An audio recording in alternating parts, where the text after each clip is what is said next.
Yo, what's up, everybody? Good morning, everybody. Is it still the morning? It's not even the morning. It feels like the morning. I decided to get into like vacation sleeping and shit. So we just get in live. We get in everything connected and set up. Just vibing in my own shit today. Fuck other people's shit today. It's play my own music stream. Cause I own the rights to it all. So fuck that. Get in shape, motherfucker. Yeah. I'm pretty sure I might have a delay. I don't think I put the sync on that one. So let everything get all started. Everything all set up. Looks like everything is working. And we're going to do a different stream today. A little bit different than the other stuff I've been doing lately. Because to me, this is probably the coolest stream I'm going to do in the whole month of January. Shout out your lady friend Bonnie for the wonderful fucking idea as I open up the main website that will be our accompaniment to it. And yo, feel free to follow my fucking music playlist. Look, I have a bunch of shit out. Listen to me. Woo! Oh no, I never even added my current book. Alright, let me introduce y'all to fucking Goodreads while we're out here. Let a couple of people even just show up. It's gonna be one of these ones. So I actually fucked up and I forgot to add the book I'm reading to it. So The Lady of the Lake is the book I'm currently reading. I don't know why it's not there, but yo, this shit is like a repository of all the fire ass shit that like you basically read. It's just keeping track of everything, you know? It's fucking cool. So yeah, just gonna give it a couple of seconds to let everyone like join this feed, give a couple people a second to show up, let it get live, get my brain together. I'm also like, I forgot to like fucking eat lately. I've been waking up so late, I'm discombobulated, so I'm on my fucking smoothie.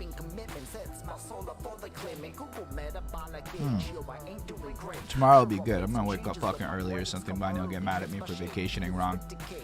It is what it is. Oh cool, 3 people hearted this shit on Facebook. But yeah, that's y'all can see what it is. We're gonna be talking about the fucking books I read in 2020, referencing Goodreads because the shit's on a bookshelf back there. I wanted it to be like in the video because at the end of the day, there's a bunch of fucking books there and I read them all. So I just want you to know they're like real books. Not every last one of them is actually like there.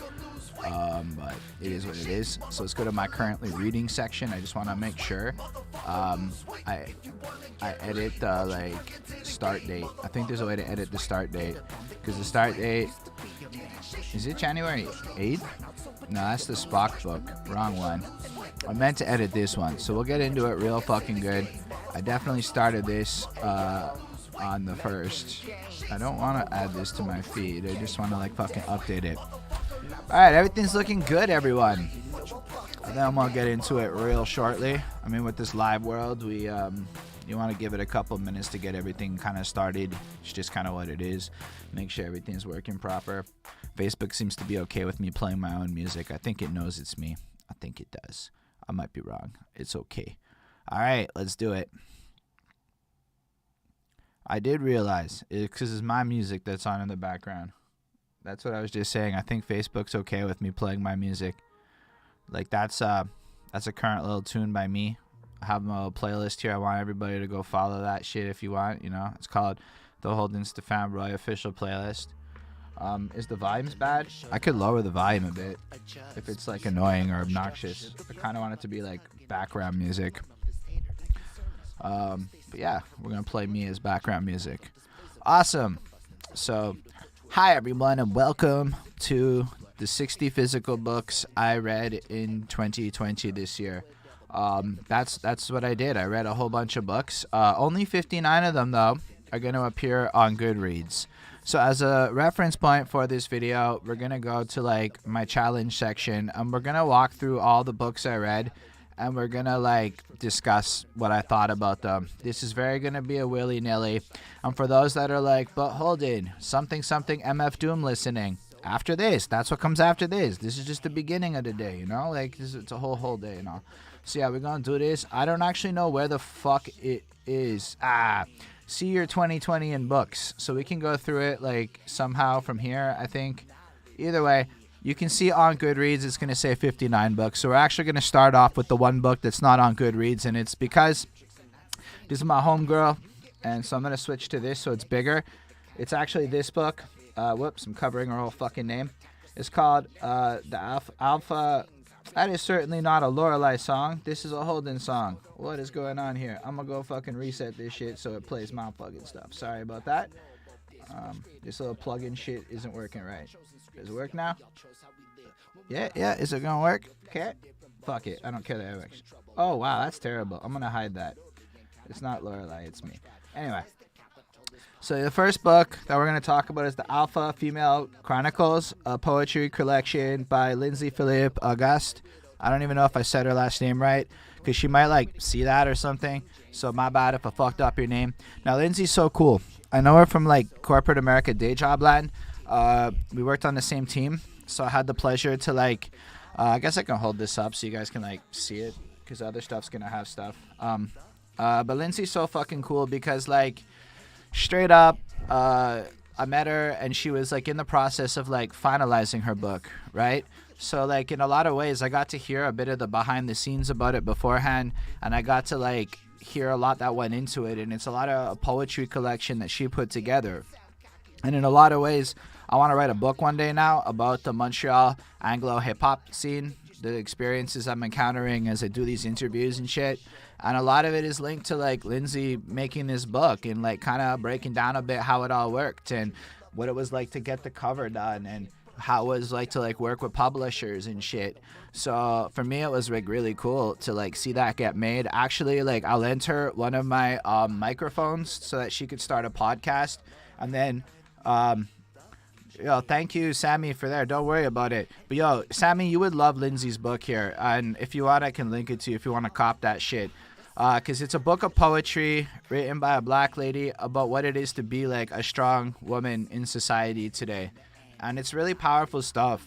It's really like questions identity and stuff. She's also like very Christian and strong in her faith, and like the one of the most real ones I ever met about it. And that's also reflected in her poetry. So just to kind of tell you what it is about her poetry and what it is. But remind me after, Sammy. I'm not gonna remember. This is book 1 of 60. So like straight up, it's dope. It's not that long, but it's an amazing buy. I recommend it. Heavy. But like what's really fun for me about her again is that she also now has a podcast she's running, right? So I lent her this little fucking lapel microphone, and then work from home and stuff happened. So like I haven't like seen anybody again ever since, and whatever. It's cool. She can keep that microphone. It is what it is. It wasn't very expensive, so it's all good. But then I see her now at like a really good microphone doing this podcast that's available on Spotify called the Alpha Female Chronicles. She's making all these guests come through. She's building this whole thing. And I'm like, wow, how often do you get to like work with somebody that just crushes it like so fucking well in life? And it's just all love. So I wanted to make sure that it started off with her book. Also, it's not on Goodreads. So one last time so y'all can see it. The Alpha Female Chronicles by Lindsay, Philippe, Auguste. Her name is right there. She's available. You can hit her up. Let her know this is that fire that you want to cop. And that's what it is, because she's spitting that flames in this. It's fuego. Like, she could rap that shit in some of these cases, and it would be fire bars, is what I'm trying to say about the quality of the poetry in there. But it's also a really cool voice and a perspective that really needs some shine. So I think it's a great thing to start it up. So now let us figure out how the fuck I can review all the books I read in order. I guess we can just do it through my books. That's probably a smarter approach. Is there a way to like, yo, this shit's fire, man. If y'all don't know about Goodreads, y'all can also like, I'm there, you can see me, you can add me and shit, but this shit is basically like all the stuff that you like read. So like we can sort it by whatever you want. I just wanted to see if there's a cool way to access the fucking past challenges, because it had it all in fucking order. But you know what we're gonna do? We're gonna go through the list and just get to like the fucking end and just go through them one by one, and it is what it is. Shout out again your lady friend Bonnie for this idea, because I'll be real with y'all, I don't even remember half the shit I read. So part of this is like a benefit for me to go through my year of knowledge and tell y'all about each of these books and what happened with them. So hopefully y'all dig this. and you enjoy the soundscape of me underneath it, because that's what it is. I mean, currently that's Chris Chrome, but you know what I'm trying to say. So let's start off with the first book I read. I think we'll just do it like where we open new tabs. The first book I read is Moonwalking with Einstein, The Art of Science and Remembering Everything. So the reason I started with this bad boy right here is because I went up to my big boss man at like work. When I say my big boss man, I mean that man is wealth walking in like a real legitimate way. Like the kind of money people think they have, like want to have in front with. So that's like you see that and you're like, yo, a lot of people asked a lot of questions to the guy. And I mean, I'm kind of ripped, right? Like I like shot back an entire bottle of like oral spray. So I'm like so stoned, it kind of feels like a mini Molly at this point. And I walked up to him and I'm like, what do you read? And he told me all about Moonwalking with Einstein and gave me some fucking speech about how like working with your memory is really fucking important and shit. Now, bad for me in that moment, I don't remember the other two books he read, but I remembered Moonwalking with Einstein. Anyway, I go home, blah, blah, and I'm like, buddy, I talked to Daniel. Look at me. I'm talking to rich people like a boss man. Yay. And Bonnie's like, I have that book. It's already on my shelf. You didn't even care when I wanted to tell you about it.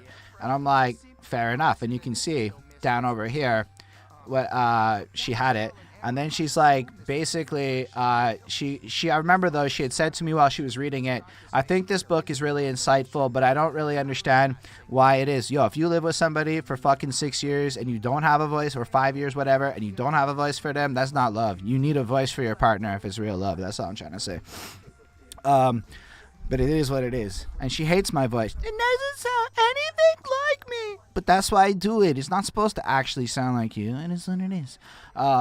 So anyway, I read this book, and it really is cool because it takes like a whole year of this guy, Joshua Foer's life as he went through memory tournaments. Like there's an actual sport for memory.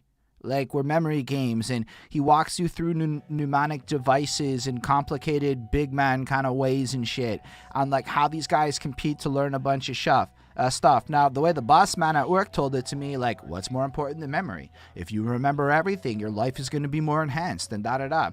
So I went into it kind of thinking that's what the book was about. And then I get to the end of the book, and spoilers, it's like, it's interesting because it explains what memory kind of is a little bit, like in the sense of like recollecting facts and shit. But it also goes that like, that's really what it boiled down to, is how to recollect facts is what we learned about in this book. How to like enhance the number of details that you like fucking can remember, which is this one. Oh shit, I didn't even fucking flip my screen. 1 second. Oh my gosh, I'm being such a goofball. For me, I have this shit in front of my face and you're all supposed to be able to like see it, and instead I'm being a goofball and it's not in front of my face. Whatever, I apologize. So it's Moonwalking with Einstein, The Art and Science of Remembering Everything. No, it's good that y'all are here chatting. Otherwise, I might have done half a video without noticing that shit. So, yo, thank you, Sammy C, for being here. And thank you, everybody watching on anywhere. But basically, yeah. So, I mean, I kind of went into it with this understanding. It was all about, like, the benefit of memory. And then at the end of the book, it's kind of like, yo, memory is cool and all, but all I can do now is spit some facts. And it's not necessarily going to help me in my life anymore. I didn't get, like, a more fulfillment in my life. I'm like, I guess that's really interesting because a lot of people probably do equate a lot of successful shit to IQs and memories and stuff, but I don't know. So overall, I gave it a 4 on 5 stars, and I wrote a rating. See, apparently I'm a sucker for a good gonzo journalistic adventure, and that is kind of what this is. It's all in line with every other self-help ever. I'm going to trust that last year Holden knew what was up when he read it more than this version of me. All right, let's move on with our journey. We did the first book. Let's go on to the second book. Now, big ups the author of the second book, because when I posted this, I posted a little pic of my Oculus when I shared it to Instagram, and he fucking like actually commented on that shit. So it made me like Near Al a little bit more. Dude's like a marketing business dude that's actually worth paying attention a little bit to. He's got real good ideas, and I believe this one was just about focus and shit. It's kind of like looking at managing the tech in your life. so that you can use stuff for success. I actually had to look at my little review. So you'll get tidbits like don't actually browse your app for your phone, right? Instead, rely more on the search. So I actually took that away. So I actually click on the little search bar down here. You can't see it, and type in the name of the app I want to use. So you can do that on your phone too, right? Like you can click and just search like, oh, I want to use WhatsApp. Type in WHA and watch how it, or is it A? I don't actually know. I don't use it. You can see how little I use WhatsApp. And then like it'll show up, and it's just a lot of stuff where like, you know, you learn about distractions and various techniques and shit that will like help you become less distracted in your life. Would I recommend this to people? Yeah, it's a good book. I enjoyed the read. It's super fucking quick too. Is it deep? Nah, it's so top level. This is a good entry level. This is good like if you're not that familiar on the subject, and it's cool. But let's say you also have read a whole bunch of shit about a whole bunch of shit on the subject. It's also like cool because there are like really unique tips that I found relevant to stuff like working with a smartphone. And yo, as my like inboxes and notifications blow up to levels I've never fucking seen before in my life, this kind of book is actually kind of helpful. Would I reread it? Fuck no. There's a lot of knowledge in the world. I don't understand how people reread shit. I just read and move on. But do I love this book? Yeah, actually. I thought it was really fucking cool. Somebody got it for me for Christmas last year. Fucking dope. Thank you. This whole first bit is my Christmas haul of what I got last year. So that's a fire book too. And then, you may notice already, but the author for this guy is the same. Let's move it in. It's Hooked. How to Build Habit-Forming Products. So this was actually his first book that was really like what got him known in the world. And the other one is the second book, where it's very similar in tone, only instead of how to capture the attention of other people, the other one is how to focus and control the distractions in your face. But if you want to be a marketer, if you want to be able to create a product or a show or something that's interesting, the ideas and stuff presented in a book like Hooked are super interesting because it transcends our individual desires and what we think is going to work and teaches us what the masses are drawn to. Like, why are cat memes cool 5 years ago, but now it just kind of blends into the crowd, you know? Like, what are the different things that hook people? And yo, if you're in music, you know there's a thing called a hook, right? This shit is really applicable to like fucking music too. And it taught me a lot about songwriting, even in a sense, because when you look at these marketing things, a lot of the best songs in the world really just have great marketing elements embedded directly into them. Does that make them less artistic? No, it's just that's what hooks kind of turn into. So I fucking love that as well. That was a really cool book. I recommend it. They're extremely similar, so reading them back to back might not be your cup of tea, but I would recommend doing that. It enhanced my knowledge and my ability to be myself. Let's get into something a little funner. This one is called Waiting for the Man, the story of drugs and popular music. And this one really impacted me. This is a big up in my life. Like, I think the credit of a book is often going to be how much you think about it after you finish reading it. And I think in this case, I really thought about this book a lot, right? Because it's stuff like how The Who was kind of pressured into doing a lot of speed.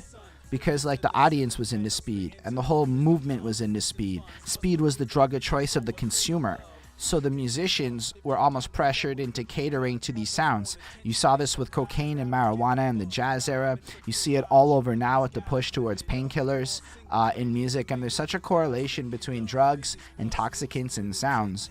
And in many cases, I find when we dislike a particular genre of music, it often boils down to our inability to connect with the intoxicants or the state of mind or the environment that is connected to that music. So if you consider drugs as an environmental atmospheric thing, it's really interesting. Like, this book lived up to the expectations to me. It wasn't 5-on-5 magic, but I ended up finding myself really influenced by it, and it got me thinking a lot about a lot of ways I could fuck with my own shit in terms of like evolving as a person, and really got like, it's, yo, this history shit is really important if you want to have like a more global understanding of all the different things that connect the dots and stuff. So this was a great read. I don't remember who got it for me, but it was my girlfriend's mom. And she had this goofy fucking, like, it's that book about it when she gave it to me. And that was really fucking funny. I really enjoyed that moment. Anyway, let's keep going. The next one is pretty fucking incredible. If you don't know this one, it's the first 5-on-5 on the list. It's Hip Hop America by Nelson George. This book's a fucking banger. it really covers a lot of information related to hip book. I'm going to reread my review to y'all a little bit. So this is delightful, and Chris Rock's endorsement on the cover is far from hyperbolic. So Chris Rock is like, I love, what does he say? Let's enlarge the cover. I love hip-hop more than I love my mother, and Nelson George writes about hip-hop with heart, soul, and insight. Yo, that actually is true. That's what it felt like reading about it. It shines a light on a lot of the history of hip-hop, a lot of cultural gems, touches on international, and in a sense, it's just really like a very powerful enthusiast for hip-hop. Wrote this fucking book about the history of hip-hop and gave us a lot of gems of knowledge that adds context. And I think it's really interesting to learn about this stuff, how it all manifests, because if you want to be a reviewer or an interviewer and shit, and you haven't read stuff like this, you're in for a hard time when you encounter stuff that is outside the realms of, say, what the 514 brings to the table. So, yo, this is a great read, especially if you're not born in New York, and I highly recommend it. Let's move on with the next one. I pretty much like everything I read, though. There's very little I don't like. There's only one book I didn't like, and I got in a lot of trouble for not liking it, so I'll move on. This book's a banger, though, on that marketing front. You're gonna see I love the marketing shit. I had to, like, move away because, like, 2018 and 19 were full of marketing things. But, yo, Contagious is a great fucking book, too. Mr. Berger or whatever, he's, like, a guy that's just really good with marketing again. And basically, this looks on virality. It's a lot about virality. Let's see what I wrote about here. Oh, yeah, he also hearted my tweet, which I fucking like. That's not really that useful, but it makes me happy. It's really about infectiousness. It's really about, like, understanding your market and understanding who you're catering to, and understanding why, like, a Spotify and an Apple Music win, and, like, why, like, a YouTube Music is not going to go anywhere, or how a Twitch caters to chatting in a way that, like, a YouTube Live really doesn't. You know, like, there's all these things where these little elements make stuff infectious. So if you really think about it, kind of helps you do market research, I guess, is really the main benefit for this one. You can sit there and you can watch something like a Joe Rogan, a Drink Champs, a Joe Budden podcast, and a few other things, and you can proceed to take away the best ideas from each of these things and blend them all together into basically the coolest shit that you can come up with. And so Contagious is just really focusing on advertising slogans, copywriting. So if you're a writer, if you're into marketing, if you want to create a brand, so like bridge the gap. Just that idea. It took a little bit to come up with that, but that is the result of, like, reading something like Contagious, because I'm like, yo, that's going to be catchy. It's going to be something people can identify with and resonate at a thing. It's almost an anthemic slogan within itself. That's the kind of ideas I get after reading Contagious, but this is not the bangerest one. If you're going to pick one of these, there's a better one this year for you to do, but Contagious is really good, and I would recommend that shit too, especially if you're in social media, especially if you're trying to grow a fan base. You need to understand the psychology of mass marketing. You need to understand virality, and there is a science to this shit. You might not want to embrace it right away, but, like, you need to know why certain things work, and this book is another one that really helped my context of life. Let's move on then. Yo, I like this book so much. The 10X Rule. I liked it so much, I wrote into one of my bars recently, 10X the talent, and, like, nobody's gonna get what that means because nobody read this fucking book, but Grant Cardone is like a superstar in the world of these guys. Because, yo, this whole universe has, like, superstars, right? Like, y'all might know Gary Vaynerchuk. That might be, like, a name you know in this world of people. But Grant Cardone is, like, OG in this shit. So the 10X Rule is a fucking cool book. And what these guys do, right? They create, yo, I'm gonna be, like, live until, like, way later on. We got into the week Zoom call, but I'll put you on as much as I can in this. Sunday's a busy day in general. But yo, the 10X Rule is an interesting book because it's all about how to get 10X growth in your life and how to actually think in a way that achieves 10X, meaning that where you are today, you're going to have 10 times that in your life within, like, 10 years. I don't remember if the 10X year, but there's a whole way of thinking and being and participating in networks and putting yourself out there that lets you achieve 10X growth in your life. So this is the kind of shit that really inspired me. So I try to adopt a more 10x way of achieving in my life. So like right now, the aspirations I have, if anyone actually hears what my plans are, they're like 20 years in the future with huge fucking depth to them. Because I'm trying to 10x my reality, and you can't think 6 months in advance. You can't think a year in advance. That's what everyone's doing. You have to think so far in the future that you no longer see the lines of reality and nothing makes sense anymore, so that you can like fucking bang it out. This book's great. I highly recommend it. It's a lot about self-improvement in that regard, but in a very how to be efficient with how you live your life kind of thing. So it's not necessarily a business book so much as it's a prioritization, time management, how to win book. I recommend it. It's some banger shit right there. All right, let's move on to the next one. It's a little different, but you'll notice it's also a 5. Also, when I'm giving 5 stars, that's high fucking praise, man. Everything gets 4 stars except the really awesome shit. So let's talk about one of my favorite books of 2020. It's a little different. Sometimes you gotta take a little break, see-poo. This one is called The Tiger, a true story of vengeance and survival. And I remember this one vividly. I don't even have to look at my review. Mans goes up into Siberia, and there's a tiger fucking around with some people, and they explore the life of the tiger and what it is to be a tiger and the way the tigers are symbiotic with the fucking peoples in the villages. The tigers are like fucking proper, The tigers, oh man, like how can I put it? So like if you're cool with the tiger, it knows you're cool with it and it doesn't necessarily fuck with you. So let's say you like leave a little bit of food for a tiger, it's gonna like know that and be like, that guy is G about it. Or if you're trying to like fuck around with the tiger, it's gonna eat you. Why? Because you attacked it first. It remembers. Like, there's, like, stories of tigers stalking people for, like, 20 years and shit.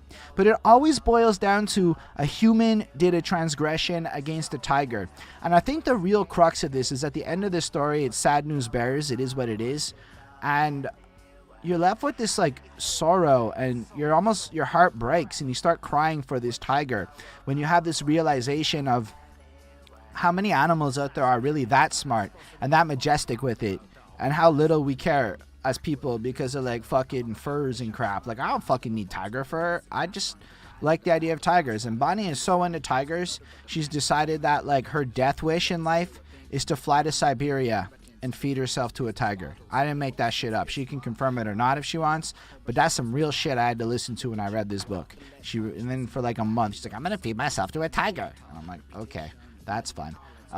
It is what it is. She didn't contradict me. She said, lol. That's how you know it's fucking true. All right, let's move into the next book. Cannibalism, A Perfectly Natural History. This book's a fucking interesting book, all right? So the first thing we're going to talk about on this one is what the fuck is cannibalism? Also, walking around with this at work has people looking at you away. This was a gossip item at work, because it floated around and people that normally don't talk to me were like, I hear you're reading a book on cannibalism. And I'm like, yeah, it's an interesting facet of humanity that we should all talk about more. It's not like work appropriate. Nobody actually said that. But yeah, she did say, well, you can eat me in some ways. That's totally fair, baby. I like it sometimes, you know what I'm saying? But cannibalism is such an interesting idea because the first thing it does in this book is questions the idea of what is cannibalism.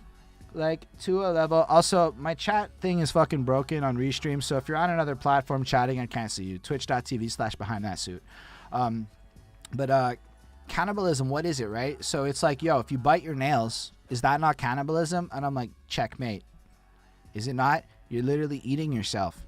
The nails are you. It might be dead you, but it's you. And we bite our nails, and we eat that shit. That's cannibalism, yo. That's fucked up. Anyway, it then proceeded to go through all of the like legends of cannibalism and as much actual factual history as can be found. Bill Schutt's a bit of a gangster with it. He did a lot of work. He talked to a lot of people. He went to every single location possible where there was any reference or any idea of cannibalism that was mentioned at all anywhere. And basically, it was really interesting to see that. It was really like cool to look into how in most cases cannibalism is hyperbolic legend and glorified legend, and the actual instances of it are really small, rare, and often have real fucking things attached to it. Like literally you're gonna die, so you were forced to like eat that person. or like this one culture that passed out on a disease by like eating the brains of dead people or whatever. Like, it's so rare though that like most of it turned out to be like hyperbolic legends. So just learning about cannibalism was super fascinating, because I mean, who the fuck knows about cannibalism? Oh, it also talks about all the animals. So it's not just people. I'm looking at the cover and I'm seeing the frogs. So you get to hear about every animal in the fucking animal kingdom known for cannibalism. And y'all know what I'm talking about, like spider wives eating the spider guys and all that shit. I guess frogs. I don't really remember the animal shit as much. I was more interested in the people part. It is what it is. So that's a great book. Let's continue moving on this journey. I don't even know how long this video is going to be, but there were a lot of books I read, and that's kind of the point of the video. I wanted to relive it all with you. It was Mantises do actually do a lot of that. Yo, the next one's a big one, because y'all need to know who this is. If y'all don't know who the fuck Rude Jude is, y'all are missing out. Y'all need to punch yourself in the face. And if y'all don't know who Justin Hunt is, because then you would know that by the punch yourself in the face comment, well, they work together on a fucking radio show. Yo, when you hear the bars, 13 years later, I was rude as Jude, hitting on some whatever with the hugest boobs. That's Jude Angelini. It is Mr. Rude fucking Jude himself. So, what's really cool about Rude Jude is when I tweeted out this book, he followed me. And then we chit-chatted a little bit in the DMs, and I told him I'm going to big him up as much as I can. Y'all should go cop his shit. He's a real fucking one, and he makes the money off the books. So cop Hyena. And why you want to cop this shit is if you're into hip-hop culture, if you're into the music scene, this guy's a radio dude. And Eminem mentioned him. There you go. There's your cool points. But no, for real, he goes through this crazy series of stories about his life. Like, he is the degenerate, drug-doing, skis guy. But he does it in a way that's, like, so honest and respectable. Like, he's not, like, a degenerate in a bad way. But, like, if you were to describe it from a middle-class lens point of view, you could use those words based off of what he does. But one of the things that was really significant to me, I'm going to mention when we talk about his other book, but this is hilarious. I don't laugh a lot. You may notice that I'm a very serious person, but this shit had me like ROTFLing and shit. His stories are so candid and honest, and you just feel like you can relate to him as a person. And if you're a girl, apparently this book helped him get laid because of how candid he was. So you might be really into like the idea of him if you're into dysfunctional dudes. But it's just like a series of like, this happened, and then for 5 pages it's a short little essay story thing where he remembers something that happened, and they're almost all fucking interesting. Like, I tore through this shit, I read it really fucking fast, and it was really amazing to read. So go buy this shit and support Rude Jude, because he's fucking awesome and he's huge in my opinion. He did like watching his show is a lot of the reason I'm sitting here talking to you guys now. Next up is a book that taught me about gulags. I know you weren't expecting to hear about gulags today, but today we're going to discuss One Day in the Life of Ivan Denisovich. So this book got heralded as a classic in general because of the lack of sensationalist extremism that you would expect in a book about a day in the life of a guy in a gulag. And that's why it was so exceptionally well received, because it showed the most regular and basic day. Basically, it showed the best day a guy would ever have in the gulag. And it was awful.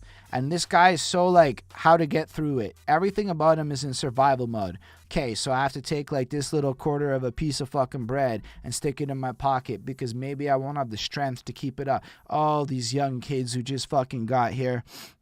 Blah, blah, blah. Apparently, from what I remember reading, is that, because I'm responding to your lady friend Bonnie, is that it's not that it's a fictional story from the author. The author did go to the gulag. This isn't necessarily about him. It was meant to be a generalized representation of what it would be like to be there. Because Alexander Solzhenitsyn or whatever, the guy who wrote it, I believe, was actually sent to a gulag for something or another. Yo, Russia was nuts at one point. I guess that was the USSR, I should say. But yo, gulags are prison systems with a lot of slave labor. They're kind of like what you would picture for a labor camp when you think of that, really. And basically, yeah, they would send people there pretty much for anything, everything. And it just showed what the like whole life was like. So like he wakes up in the morning early and it's back-breaking labor like all fucking day. And this his attitude is, it is what it is, man. This is, I gotta live this life and get through it. We should feel blessed that we're not in the other gulag where it's worse. And it's like seeing this kind of psychologically broken man basically uphold some kind of Stockholm syndrome level love towards where he's at, I thought was super fucking fascinating. I really enjoyed that as well. I think we can move on to the next one in our series, and that will be the other Rude Jude book, Hummingbird. And the biggest thing I want to take away from Hummingbird is that okay, so the last one ends, and basically he does a big fucking drug trip, like PCP or fucking dust or something. And this one starts off like, yo, I did that dust, and I had that really bad trip, or whatever it was, and I've never been the same again. My show's worse. Everything about me is worse. The effects may have been permanent. And then that becomes like, yo, shout out DJ Hyperactive. And I feel that. This was just like a quest because I read Ty Lopez said that 60 books a year is what boss men do. So I wanted to read 60 books in a year just to see if it could be done, you know? It can be done. I learned that this year. It was very hard though. But thing about this book is that it's like the first one, only it has this heavy undertone of self-loathing of I fucked my entire life up possibly mixed into it, but then he still creates this beautiful piece of art out of the experience that I would encourage anyone else to buy. It is such a fast read. It's very entertaining. It's full of soul and shit. I really liked it a lot. I would highly recommend you fucking listen to this, or not listen, bump this shit. Read this shit. I don't know. Yo, DJ Hyperactive's gotta read those coding books though, because of the day job life. You gotta like stay up to date like that, the way I gotta stay up to date with like marketing and shit. So those are fat ass books with a lot of stuff, you know. I get that smoothie in me. Next up is a fascinating book on gentrification. Oh, I should have just fucking hit the other one. Whatever, it is what it is. This is called The Edge Becomes the Center, and it's about gentrification in the 21st century, how it's all strategized out decades in advance, how people like fucking plan out how to make fat stacks on neighborhood growth, and it really just kind of talks to everybody involved in the process. It was part of actually why I want to do an oral history, is because I read a lot of these oral histories. You have to research in a different way. So if you do an oral history of Montreal hip-hop, I can rely entirely on my interviews as sources because that counts. I can fact-check things said within those sources and add speculations here and there on my own notes. But that's what this guy did. He kind of went around to everybody. We're talking landlords. We're talking tenants. We're talking the white folk moving in. We're talking the black folk who hate it. We're talking about the black folk who love it. We're talking about the other people in the equation. We're talking about every side of the fucking coin that you can think of gets like a perspective on gentrification. It isn't for gentrification. It's not against gentrification. I think it's just trying to show the entire realm of how complex the issue actually is, why it's happening, and how it's happening. And with that, I think it's a really cool book because, yo, my neighborhood is actively being gentrified. Like, it used to be a way, and now it's a whole new way. Montreal's undergoing a huge gentrification effort in many areas and in many hoods. So if you understand gentrification, the main takeaway I took from this book is if you are the gentrifier, which in a sense I am now, even though I grew up here, I'm still now the gentrifier in my own neighborhood, which is fucking weird, but it's true because of social status. Support local. When Bonnie gets her sneakers, we're buying it at the store in the hood. That's how you're not an asshole with your gentrification. You're only an asshole with your gentrification when you do some shit, like you go out there and you proceed to not participate in your fucking neighborhood. Anyway, yo, that's a huge ass book, man. Let's move on though to another huge ass book. It's not as huge as 900 pages. It's only at 600 pages, so amateur shit. And this is the book that everybody's favorite tech fucking CEO wannabe read. Everybody read this. I read this and so many people popped into my face going, oh. But what's amazing is most of the people who read this actually missed the key point about why Steve Jobs worked and everyone else didn't. It wasn't the workaholic nature. It wasn't the fucking pushing the best out of people shit. It was he never, ever, ever compromised the vision. He had a vision. It's like everybody who reads this book and gets like fucking mad inspired off of this book and this book alone has no vision. That's the only correlation I can. They may be financially successful, and I have to be very careful with what I'm saying so I don't get myself in trouble. But a lot of people I know that are successful and have actually profitable endeavors also have no vision, and they're nothing like what I read in that book about Steve Jobs. And Steve Jobs inspired me a lot to be uncompromising a little bit with my vision. I understand what my brand is, I understand what my goals are, and I understand what I want to achieve. And I'm going to chase that. But the other thing about Steve Jobs is Steve Jobs gave zero fucks about wealth in a personal sense. That guy basically was an overgrown hobo with a lot of money. That's the facts of it. He drove a bullshit car. He had a house because he had a house. It was empty. He didn't even have furniture. It's more like his wife made him do it. I relate to that shit. I couldn't give a fuck where I live. I don't give a fuck about all the nice shit. I need to make some money though to make her have like whatever, you know, like so she can have her nice fucking like furnitures and crap. Cause she cares. That's cool. She can care about that crap. But so when you take a guy like Steve Jobs, did y'all know like he almost went bankrupt to give us Toy Story? Like he basically like gave up everything and then created one of my favorite movies of all time. So like, big up Steve Jobs for not only giving us Apple, which is a dominant player in the world today. He also gave us fucking whatever made Toy Story. I can't remember. DreamWorks? Pixar. It's Pixar that he did. I know he did other shit that's cool.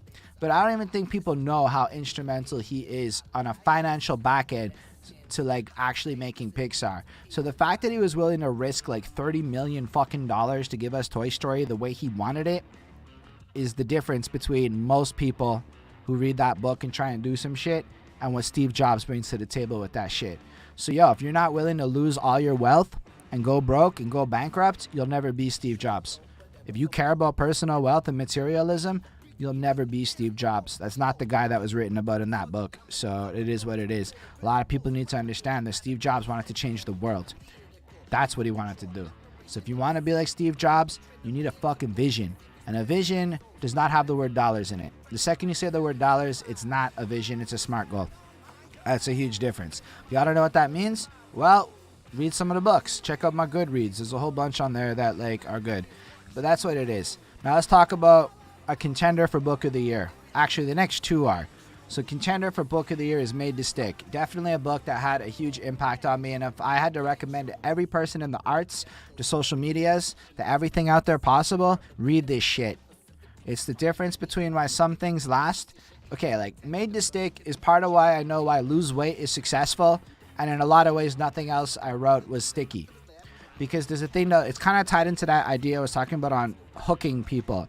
So Made to Stick explains a lot about ideas, urban legends, things like that. Why some things just stick and the scientifics behind stickiness. And if like I read this book, I was really high, I was naked in the bathroom, and I had a eureka moment and ran to a computer, and I came up with the dopest tagline at work, and then they shot it down because they have no fucking vision. No offense to anyone. But that actually happened after reading this book. It was so inspiring to me. I never saw anything I did away again. Everything changed reading this book in terms of how I see like internet marketing.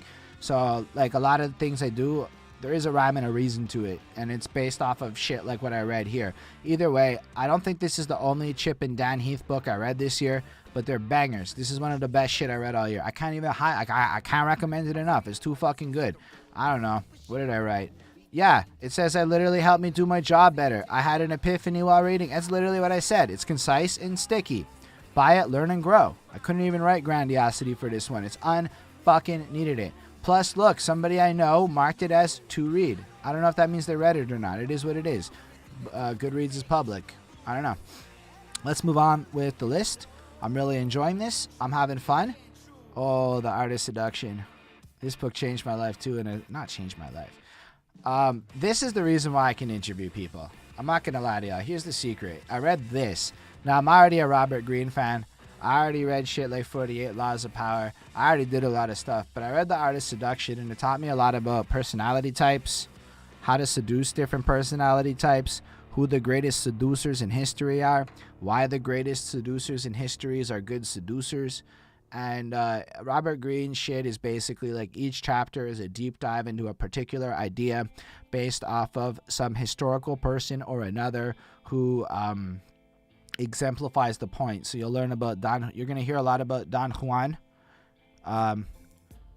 Interesting. Ismail Gadamsi says programming video tutorials are better than a programming book. I would love to see if Teacher Hyperactive as a response to that, because I'm curious. I don't know anything about that shit.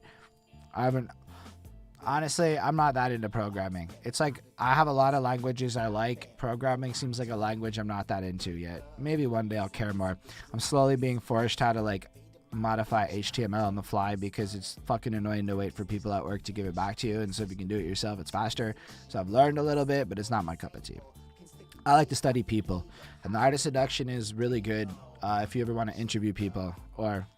So when I read this, I realized that everything I do in music is seduction, and I'd fucked up in a big way.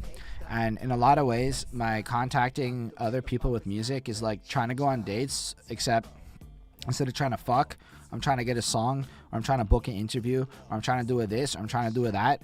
And so the art of seduction really is useful to almost anyone who wants to do business, because you start to see business more as seduction. Then go watch Joe Rogan and tell me that guy isn't basically trying to seduce everybody with the way he stares at them. Gives everybody sex eyes. He gives the stupidest shit sex eyes. Like, bro, that's the most interesting shit I ever heard. It's like, fuck out of here. It's totally not. But I read this and I started noticing how he did it. It's a fat ass book, but I highly recommend it. I'm also a super fan of Robert Greene, so everything he does is 5-on-5 gold to me. And I'd say everything from Robert Greene has changed my life for a positive way, or made me better at dealing with people. Like, anyhow, so videos show you the code step by step. Books throw a big piece of code and give you some explanations. I wonder if that is a correlation to like learning styles. Like, I wonder if some people would benefit more from like the book version, and some people would benefit more from the coding side. But either way, thanks for the contribution, man. I understand what you mean a lot. It's like bad math questions versus good ways of doing math. Let's talk about a cool book I think a lot of people should read, just because, you know, I think this is when we're in March now. I don't know why. I think Bonnie bought a bunch of books on related to Black History Month, and she just bought a bunch of stuff, so I read them all. I feel like in general, knowing Black history items is like really respectable for what I'm trying to do with life. Like, I'm a guest in hip hop and shit at the end of the day. I really do think that. So part of my like ability to give back to the hosts is to learn the history, so I can understand like on my own the difference between like what's a vulture move and what's like a not vulture move. Like, what is the right way? So, studying the history is really cool. Plus, a lot of bars talk about these people, so it's pretty cool. This looks at like the first 6 African American millionaires. So that, well, they escaped slavery and became millionaires. It documents each of their stories. They interconnect a little bit. They're really cool. And they talks about people like Mary Ellen Pleasant, Robert Reed Church. So he basically ended up owning fucking Tennessee. I don't remember what Mary Ellen Pleasant did. I'm super sorry. But I don't know. Basically, oh yeah, she got mad wealth in the gold rush doing a bunch of shit. I think she like fucking owned some hustles back over there. And then how they like use their wealth to further causes like civil rights issues and shit. And so when you look at this, it's almost like a use case for why certain types of people should become fucking rich. And it also explores the original Black Wall Street. And you should definitely like check this book out. I don't remember all the details right now because I'm in the middle of this, but it was really interesting, and it added context to a lot of names. Usually when these people's names come up after and I hear them in context, I'm like, oh yeah, that makes a lot of sense now. But even knowing that there's a Black Wall Street in like the 20s, or I think it was around then, or even knowing how all of this wealth once existed and coalesced, and then seeing how after this, honkies came through and fucked shit up is actually really interesting too, because not long after this, it's like the Klan kind of comes to power and kind of like really adds this extra level of fucking depth into why there's so much animosity and frustration for certain arguments today. So all things considered, I think it's really fascinating to see like a whole shit like this. And I think like literally one dude, the one who buys like Tennessee, he ends up being in the position he is in partly because he was able somebody torched everything and like burned down the whole fucking city, like the Klan or something. So he just had money and bought everything and just like landlorded up. Like, some shit's nuts on how it is. Like, when you look at wealth distributions and shit, how it all works in the world. Highly recommend you check that shit out. This was a great book. Did I give it a 4? Yeah. It doesn't mean it was the best written book. It's just the content of the book is fire, and I highly recommend people learn the things that are involved in this. Let's move on to the next book. Ooh, this was a book I didn't know what it was. I think I just picked it up because it was in Bonnie's pile and it had the word con in it. And so this is a Bonnie book for sure. It goes into art theft and forgeries and cons in the art world, right? And it's like a whole thing I knew nothing about when I started it. And I knew nothing. I learned a lot about it. The knowledge and information was super nifty. The delivery was a convoluted tapestry of tales. So, like, I felt like it wanted to tell, like, a story. Like, it wanted to give you this big thing, but it also wanted to explore shit at the same time. So it was like, it failed in how it did it. I know I didn't like reading the book. Like, I didn't really enjoy the experience of reading the book and the way that they mix together this I'm a super serious fact book with this is a dramatic tale. Like, that mix didn't hit well with me. But the knowledge and information is pretty solid. So, like, maybe you'll love the style more than I did, and it's a banger to you. I mean, it also only got a 3.52, so, I mean, it isn't clearly well-loved as much as others on Goodreads. But look into the world of art forgeries and shit. It's actually super interesting, and I highly recommend that for all of you. Okay, let's move on. Let's move on to Vox. I think this is the first fiction one. This is a weird book, not like weird in a bad way, but weird in a like abnormal kind of way. So it's kind of like this world where women have lost their voice to speak. Literally, women are allowed to say like 100 words or less, or they get shocked in a literal way with like a shock collar. But men can say everything they want in the world. Yeah, it's dystopian.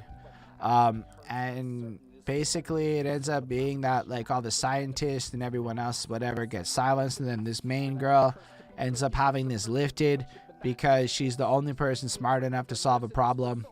And then it just kind of goes through how it came to be in a way that is way more plausible and realistic than motherfuckers would want to believe in this world. Because, yeah, we might all be, usually people at my camp of the world are more on that liberal, let's hit that new shit, like push the shit forward camp, but there is still a whole other camp, and kind of explores how it could come to life. And I really like that a lot. I really like how it explored it, but then it kind of showed more of a dramatic struggle. It's got a super strong female protagonist lady as like the main character, but it was really interesting because like there's stuff like you may not realize it, but they like actually do shit like film meetings and stuff, and like when men say shit like, oh, women talked a lot, usually they're talking like 33% of the time is talked a lot, and a normal amount that women talk in business meetings is closer to like 10%. So like I think it was just kind of exploring the fact that there's this idea that men simply don't want like women to talk.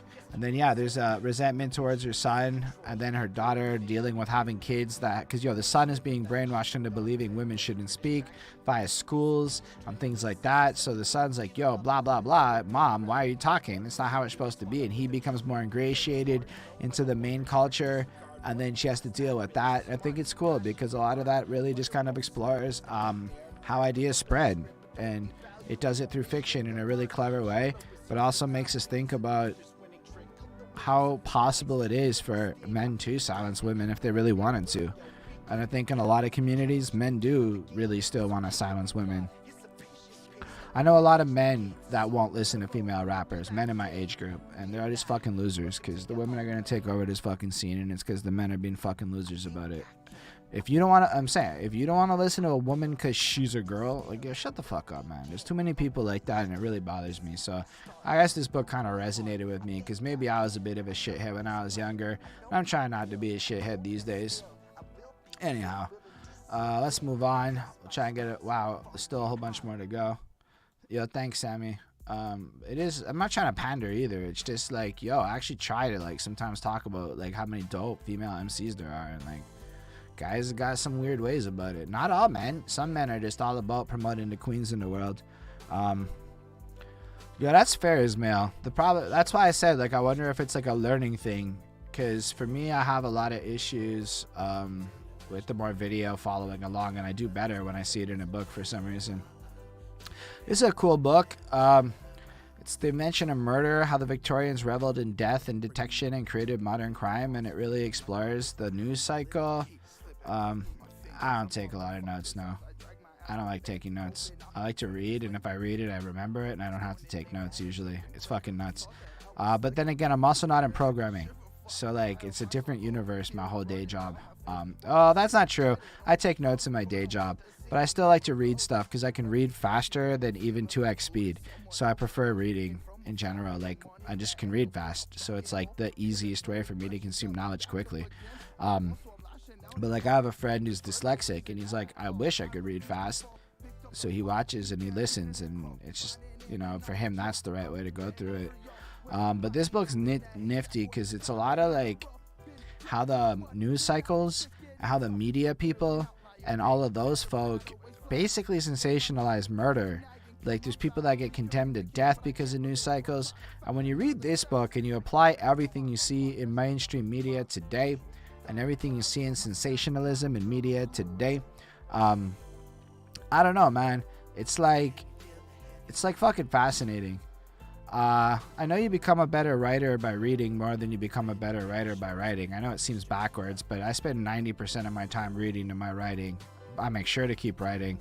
And I know that for sure. If I wasn't reading like this, I'd have nothing to say. So I wonder what the correlation is in coding. Personally, that's just what I thought, because I saw the Better Programmer point. But my biggest problem with most writers is they do nothing to read enough. Like, you should have 90% of your shit being consumption and content and new ideas versus 10% of your shit fucking practicing your craft, especially if you're good at it.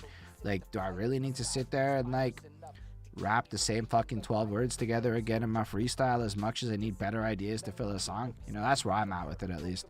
But yeah. I don't know, it's interesting because you guys are talking coding too, and there's so many parallels to all that shit. But yeah, so this one was cool because, like, if we think about sensationalism in media and all of the things that go into that, it's just like, it really documents it and it really looks at that. And it's almost like the idea of murder is an invention in and of itself. Not that killing people or murder didn't exist before, but the modern idea of murder, the way we understand it, the idea of police departments and forces to detect crime and all of that shit, it's all related a lot to British, as in like London kind of stuff, like media. It's fucking nuts. It's a cool read. I wouldn't recommend it to most people. You gotta be into that true crime shit. But if you're into that true crime shit, this is some banger fire fuego. Let's move on. The Great Mortality. So somewhere around this time of life, there's a thing going on in our world that we said 2020 sucked for. I think it was great. It made my life better. It sucks that this is the way my life got better, but a certain thing hit our worlds, a certain COVID.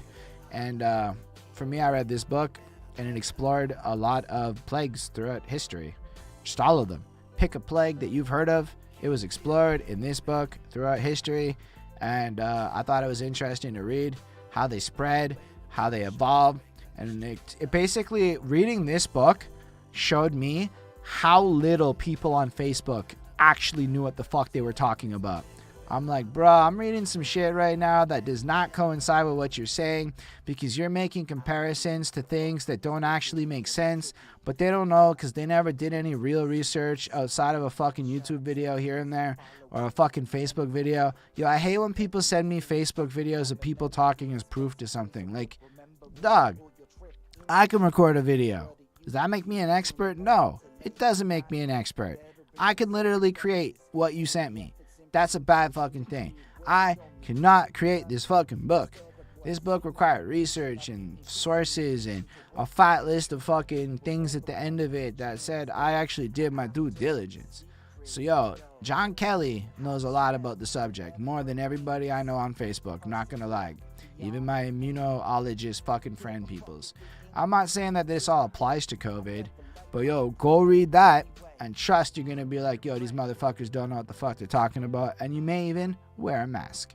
I'm sure y'all probably do. I hope y'all do. Wear a mask, motherfuckers. This is a good book, though. I really liked it a lot. A little long, but a really good book, and it really is good for the context of what's going on in today. It made me feel a lot less afraid. And a cool part about society is when all the bad times end, everyone sluts up, and everyone gets into hedonism a lot more, so we're gonna have a big old party when all of this shit is said and done. That's what I think. Let's go on from this and move on to the next book in the list. Oh, I also read this one. Bonnie was reading this, and it looked really fun. Princesses behaving badly, real stories from history without the fairy tale endings. So it just kind of shows a bunch of women in history that does like a whole lot of crazy shit. Some of them are hoes. Some of them are Machiavellian power lords. Some of them are just a little baddie. But it just kind of shows a lot of women in history and their stories.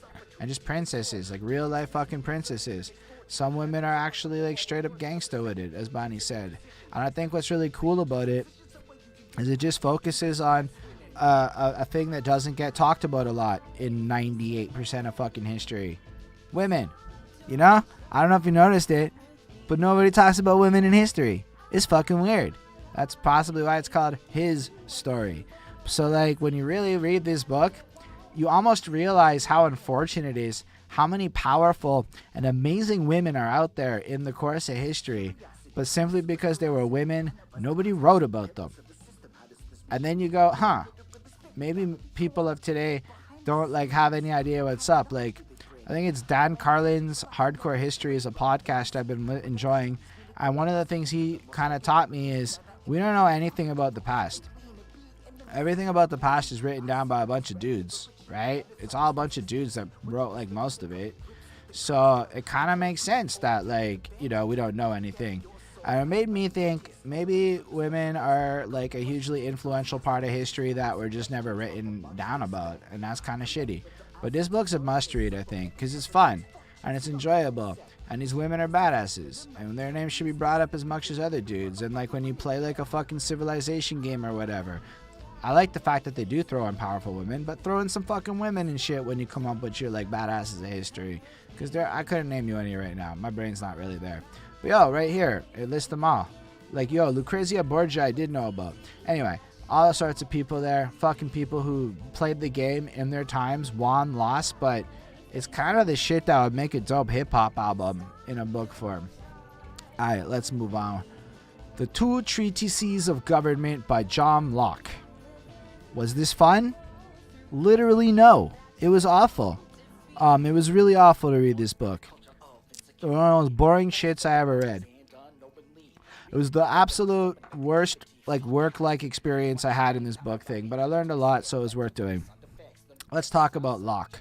I don't know, this book, the first bunch of it is a history on the Two Treatises of Locke, so if you do get it, get this edition.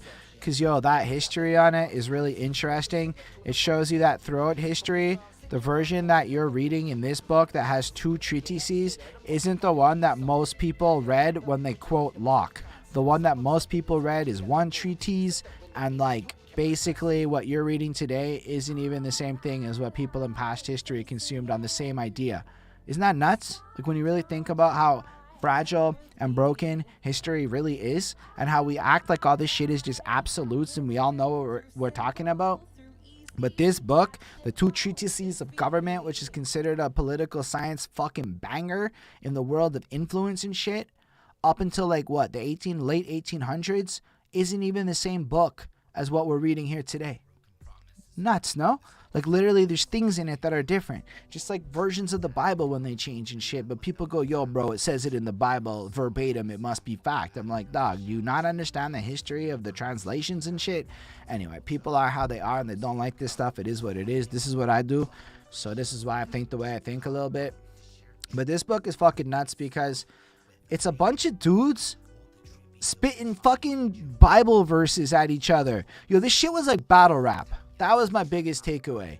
Boringest battle rap I ever fucking consumed. So he starts it off and he's like, yo, bro, this guy said this shit and he interpreted the Bible like that. But he's a fucking chump because I interpret the Bible like this and this shit makes a whole lot more sense. Property means this because the Bible said that. Fuck that guy. Fuck that guy. And it's just like, that's the book. That guy's a loser. My opinion's better. And then the other guy would fire back with, nah, you're a loser. My shit's better. So, yo, these fucking people with their battle rap shits are just fucking copying old British dudes competing for fucking clout in the government. Like, it always boils down to these fucking contests of, your shit sucks, mine's better. So much of this shit was so petty. I was like, the fuck is this book? But I learned about property and ideas. But what's really nuts about it is this guy was kind of talking to the people of the time in the language of the time. So that's how politics was. Politics was like, the Bible said this shit. Let's interpret it and make laws out of that motherfucker. So when you understand that and you look at some of the archaic bullshit in our system today, it's actually a great connection. So is this book a must read? The unfortunate part for the world is yeah, it's really, really useful. I wish I could say it was fun. It's one of the boringest shits ever, I guess. I mean, it's cool. I do want to read more philosophy like that, but fuck, I'm not enthused at the idea. I'm just going to force myself to do it like eating some fucking healthy shit I don't want to eat instead of chocolate. Anyway, let's move on. You'll notice a theme with the next bunch of books. I bought a 6-pack and I read them in order of release. Or in whatever. So, or the order they appear in the book. So, whatever. I don't care. First one's called The Pilgrimage. This is by Paulo Coelho. This guy is a huge inspiration to a lot of people. I read The Pilgrimage first because technically The Alchemist, which y'all actually know, it's not that the content, your lady friend Bonnie, is boring, just in response to the comment that y'all are seeing on screen, I guess, at some point. It's more that the book is boring. Like, the delivery is fucking trash. It was tailored to a 1680 audience, and I just don't feel that shit in 2020, you know what I'm saying? I'm not like the same crowd it was going for. But the core knowledge and content explains the building blocks to modern political science so that I can have an in-tune conversation about how my fucking government is run and not sound like I don't know what the fuck I'm talking about on some feeling shit. You know what I'm saying? But The Pilgrimage is far more better. That's a terrible sentence. Far better. So it's the kind of book that led to The Alchemist. So The Alchemist is like what he took, and like he took this pilgrimage one time. So he's into some weird shit, like being a magi and a bunch of crap like that. And part of that journey is to go on a pilgrimage. And then he goes on his pilgrimage and has this big fucking life epiphanies on the road to Santiago, and there's all sorts of rituals and thises and that's, and he explores it all, and he talks about his journey, and it's kind of cool. A big thing about this book that stood out to me is his wife was very tolerant of his eccentricities, and because she understood he was kind of nutty out there and went and did his thing a lot, that he got greatness out of doing his thing, and she was patient and tolerant with him for doing his thing. You see what I'm saying there? Because I know she's watching. So that was a big thing I took out of this book. But more importantly, I think it's really cool. And it's really great, I would say, to read before The Alchemist. Because then when you read The Alchemist, you already got like the author's notes in mind. So you have like this whole other experience reading the book. But maybe you just want to read The Alchemist like everybody else. That's cool. I read them in order of how he wrote them. That's how I chose to do. I recommend The Pilgrimage. I recommend everything by Paulo Coelho. That guy's a philosophical fucking genius. Let's move on to the next one, which is going to be by him. Warriors of the Light. What's cool about this is I'm pretty sure it was CB Mac or one of the other dudes that I know recently used this idea of Warriors of the Light. I've seen a few people quote this book directly. Maybe Facebook showed it to me a little bit more because at the time I was posting about Paulo Coelho. It is what it is. This book is like a bunch of mantras and shit that you can read, like daily inspirational quotes that give you the idea of what it is to be a warrior of the light. Well, maybe people don't know that. Behind that suit is trying to be a warrior of the light with the vehicle of what we're doing here. I'm going through these books to show you all the stuff I read because there's knowledge nuggets and shit in it, right? Like maybe you can be inspired by this journey. Some people told me they were inspired. Maybe it is. So if this is a way to be the light, I read 60 physical books. This could be a way to participate in that. But there's a philosophy that comes with it. He does a much better job of explaining, and I'm super terrible at manifesting in my life. I'm still a fucking amateur. It is what it is. Great book. I gave it a 5. I liked it a lot.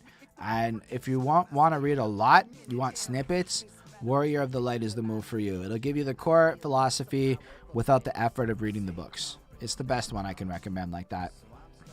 Let's move on to the banger.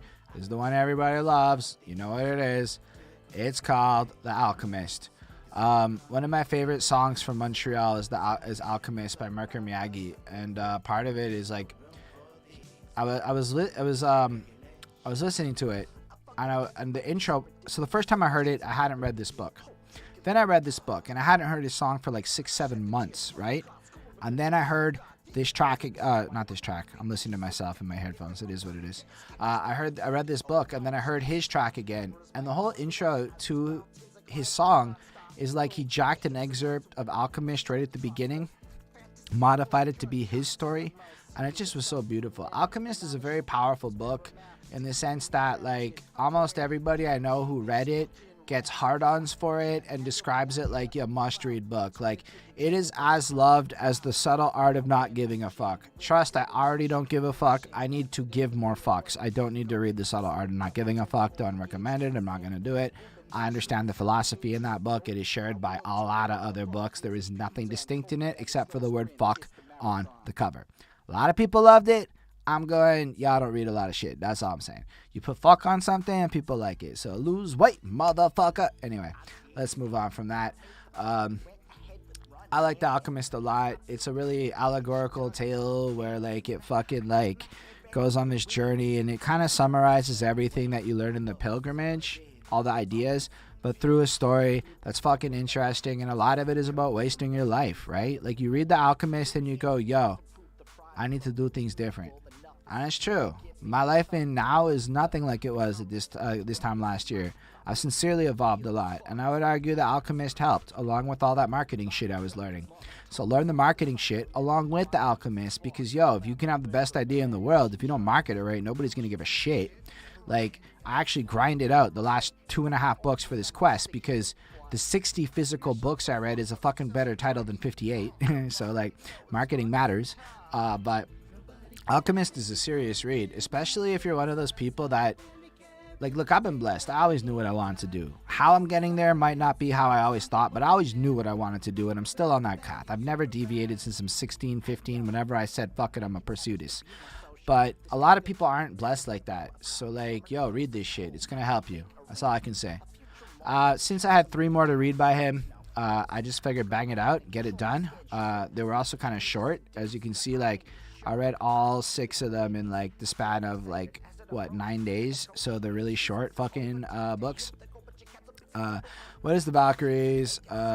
Is this the one where he goes with his fucking wife? Yeah. Hold on, I'm just reading this. Yeah, this is kind of like the spouse companion piece. He goes into like the fucking desert with his wife, and they have a spiritual thing, and he has to accept the fact that she's not necessarily as fully invested into his world, but she's trying, and she does her part of it, and he does his part of it, and it's really cool. Honestly, this is totally the one for like the partner of like the weirdo person that's pursuing the kind of quest that he's on. But it's also good for you to read it if you have that partner, because it's a good reminder that everybody's at different places, and that everybody has different goals, and that maybe your partner in life doesn't necessarily have the same ambitions you do, isn't necessarily interested in pursuing that life that you pursue, and maybe like you should like care about that, and it matters. So do things that are in balance or whatever. Do things together more so than do things for yourself with her is a good way to like look at a takeaway from that. Anyway, it does end with them both on a journey together, more powerful, and truth is, she does end up getting sucked into his universe, and it works out well for everyone. Wink, wink. Anyway, it is what it is. Bonnie's wonderful. I love her to death. Anyway, let's click on the next one. Veronica Decides to Die. Yo, this one is like a big pivot. It's a big pivot. It kind of explores the story of some shit that went down in a mental institution, where like he heard the story from like this girl who was related to a person, and it's a real story told via fiction, and she ends up feeling kind of sad with life. She decides she wants to die, and then she goes through this whole thing where she wants to die in the thing and inside the mental hospital, and she proceeds to go through her own little journey, and she explores wanting to die without any proper reason to wanting to die, and then the kind of weird shit that kind of got attached to it. So it both explores mental health as a whole and the systemic issues surrounding it in like the 80s, at least at the time, and how fucked up shit can get. But it also simultaneously explores like regular people who just get depressed for like no good reason. So it's kind of a different like vibe than the other ones, but still a really fucking good read, and I highly recommend that you read that shit if you're interested in mental health issues and shit. Then there's 11 Minutes.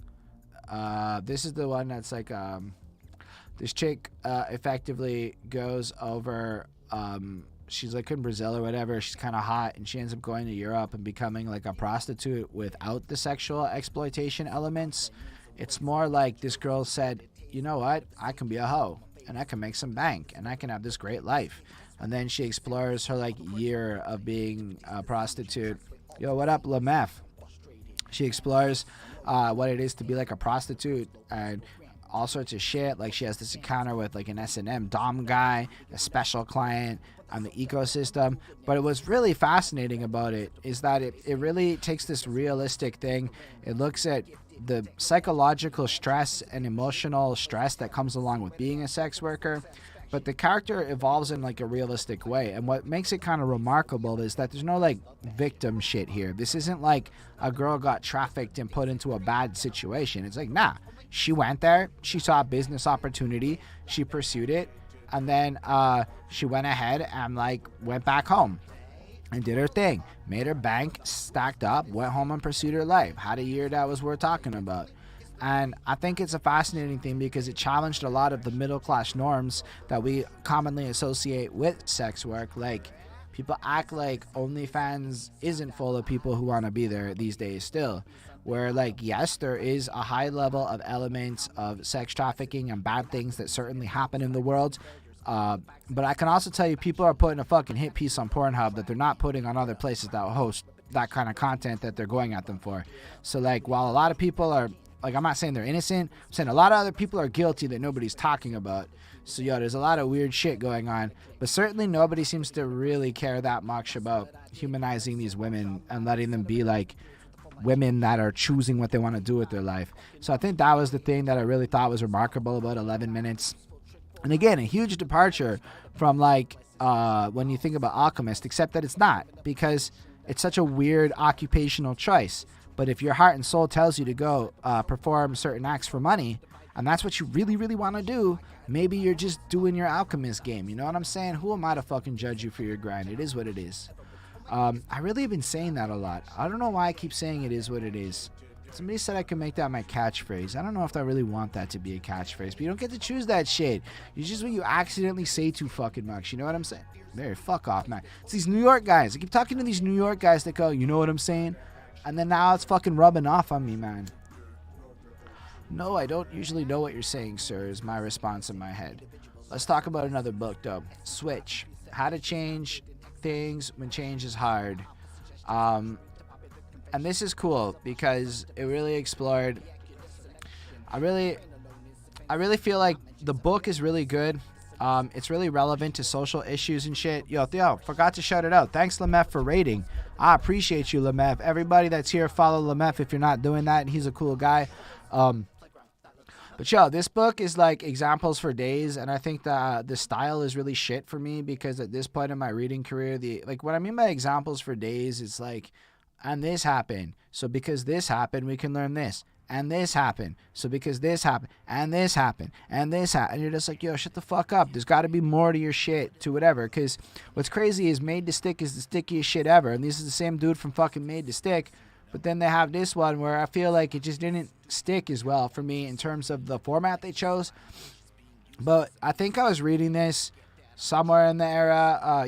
This is in June 5th, right? So I'm basically reading this right around the time that Black Lives Matter is trending as a topic, and I'm correlating the idea of societal change in my head to this. And I really think this book would be useful for a lot of people to talk about how to make big changes on big systemic issues. Like, the information is great and really useful. I just don't like it when people are really boring with their fucking delivery on this shit. Like, yo, I'm paying to hear what Chip and Dan think, not a bunch of news articles they found that best support their argument. That's kind of what it felt like, rather than practical examples to take away from it. Excuse me, everyone. Still, I think this book's fucking a banger for the content it has. And I don't know, if I look at what I wrote here, I think it's relevant to social issues of today and really kind of would help us with change in general. All right, let's move on with that to Black Klansmen, which apparently became a movie. I am not going to watch the movie because I read the book, and I don't see the point at that point because I read the book, so it is what it is. But this is a very interesting story about one of the first black police officers in Colorado Springs. He may have been like the first. He was trying to become the first detective, or one of the first detectives too. And he becomes a detective and does this whole like undercover stint where he fakes becoming a Klans member. And they do this whole operation where, because he used his actual name, he couldn't show up. He had to be like the phone guy. And then next dude played the role of the white guy that was in the Klan, so they shared a personality. They compared notes. They made it all work. And I thought it was fucking interesting. I thought it was a fucking good read. And it's a cool story that really happened. And if you really don't want to read the book, I guess you could watch the movie. People said it was really good as well. So, yo, thank you all for that, for being here still, everyone. I don't know. I just kind of got into talking about these books. And it's fucking dope. I really appreciated this one as well. I thought it was a fun experience. Then we have one of the most powerful books I think I read this year on the subject of just powerful books, and that is The Blood of Emmett Till. This book is big. This book kind of really documents the story of Emmett Till in all of its explicit detail. And if you don't know it in all its explicit detail, then you don't really know it. You just know the idea of it. And I don't know how really to describe it. I think white people need to read shit like this because we don't really have the voice of the pulse and the tone of all of these people's experiences in the way that they're shared through stuff like this.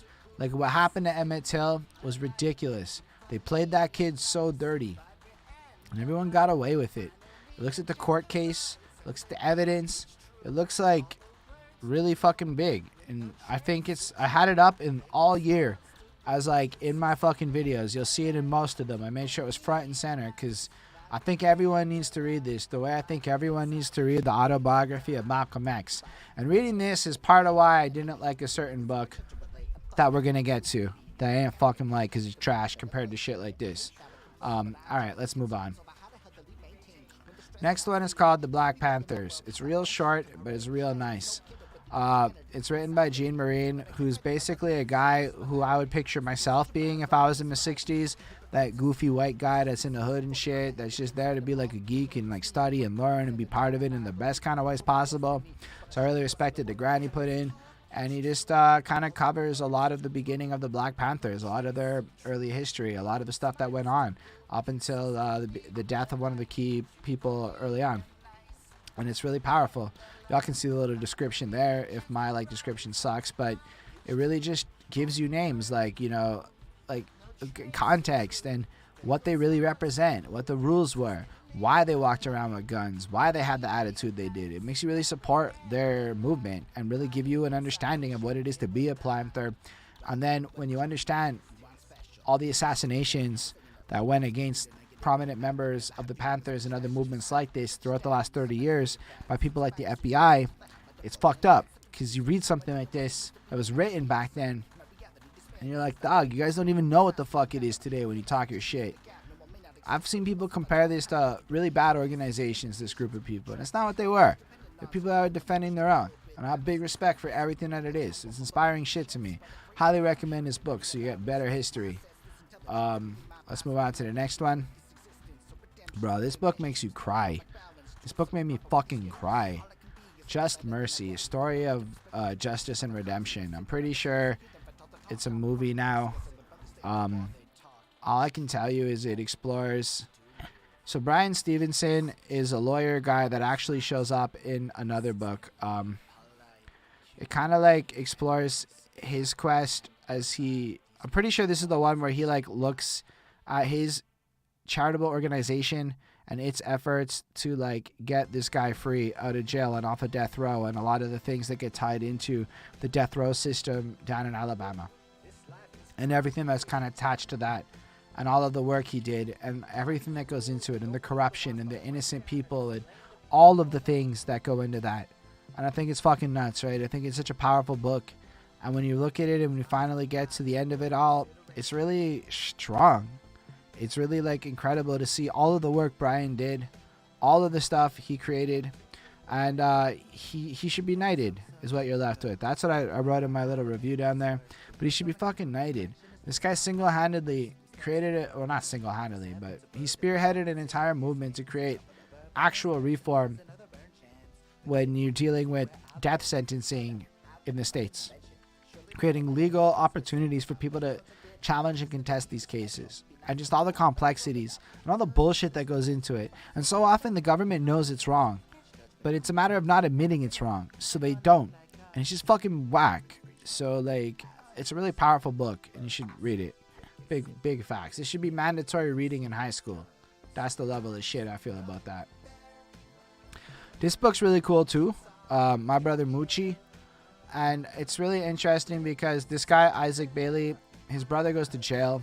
And he kind of explores what it's like dealing with a brother who's got life in jail. And he's got himself going through there. And he talks about Moochie and how trying to get him off and dealing with this was like a whole big part of his life. And how he's kind of like just copes with racism and all the themes that it says there. Regaining dignity in the face of crime, poverty, and racism in the American South. It's another book that I felt added context to my understanding of Black history, Black issues, things like that.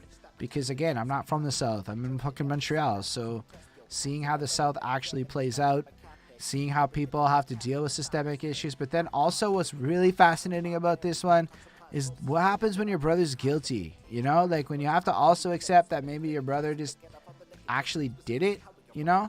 So like it explores that shit too. And I like the complexity of the issue because it's not just one story out there. It's like a million little stories put together that creates this tapestry of understanding. So this is another great read. I give it a 5 on 5. I thought it was a fucking good book. Let's move on to another fucking good book that really impacted my soul. This is The Short and Tragic Life of Robert Peace. So this guy is one of those black dudes who is really smart and brilliant and shit, but he ended up moving to Ivy League school and getting sent down there based off of the fact that he really is brilliant and the way the programs work. And it explores his struggle with moving up in the world and taking advantage of those opportunities that were given to him. And that's something I empathize really heavy with. Because as much as you might take a guy like Robert Peace, who comes from a certain style in life, and put him into a world of fake, corporate-y, uppity types, it's not always easy to assimilate into that. And I think this is a really fascinating story because at one point in his life, he had like everything going his way and everything was being given to him. And then at the end of the day, what happens is he gets involved in some bad stuff in his neighborhood. And it ends up with his termination in like he gets capped kind of way. And it's just sad because it kind of answers the question of how can somebody with so much potential end up in those kinds of environments. And I think it does it with a lot of effectiveness. I think it does it really brilliantly.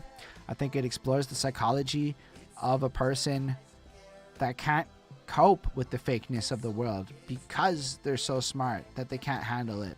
He couldn't become what he needed to be in the eyes of these people. And I thought that was a really, you're almost like in tears at the end of it. It's really like, you know what's coming. You know what's going to happen when you start the book because he's dead. And, yo, what's up, Mr. Infirmier? And it's just kind of what it is. It's like really strong. Again, another one I would recommend reading, especially if you're of my skin persuasion.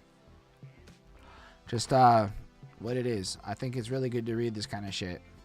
This one's a little bit different. 12 Types of Hattie basically is an interesting book where it takes this mom who has like 12 fucking kids, and throughout the book you get to go throughout different phases of Hattie's life, from like her first kid, which I think is like a miscarriage, and then as the different as she gets older, we explore another chapter of her life using different children in her life to exemplify some of the struggles, wins, and losses. But at the end of the day, it really is just the tale of a woman, a mother who had a hard time with life but stuck it through, and until the very end got to this point where like she basically I don't know, she just like stuck it through and did what she had to do until the end, and she just grinded it through. She was disappointed by children, her heart got smashed and shit.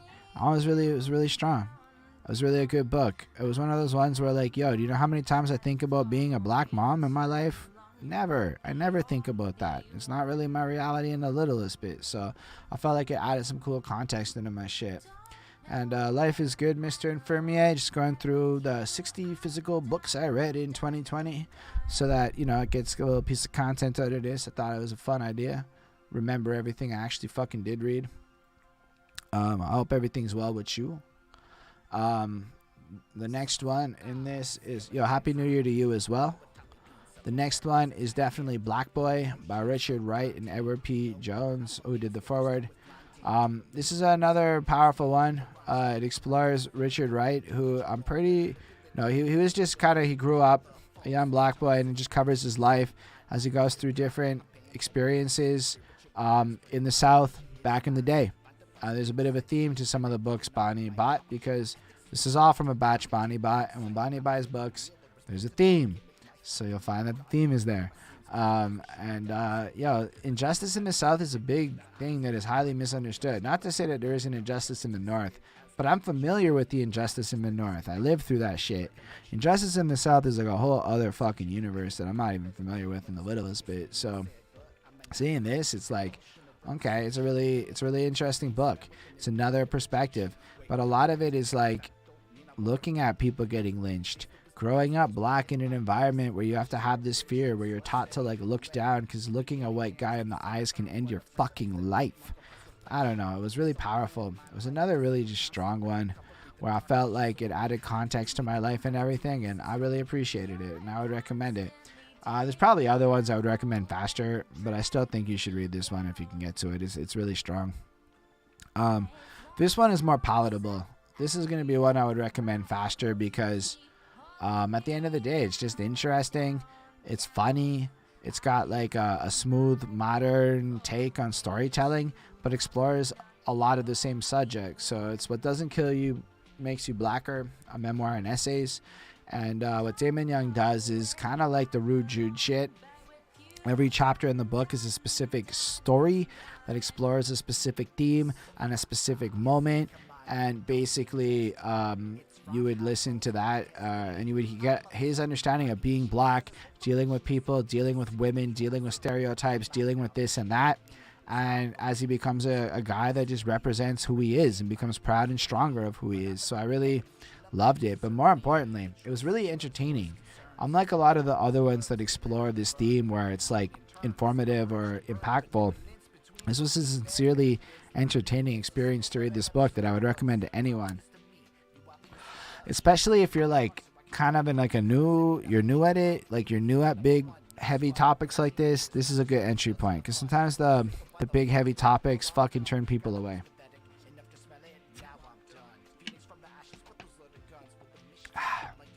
Sorry about that. All right, we're moving on to page 2. We're getting closer to the beginning. This is what, like 10 fucking a page? There's so many to go through. Ghetto Side. A true story of murder in America is next on my list. This is a fucking cool one. This one is looking at murders and shit. Let me just check my review. I'm super sorry. It details how detectives solve murders, the realistic complexities of solving murders.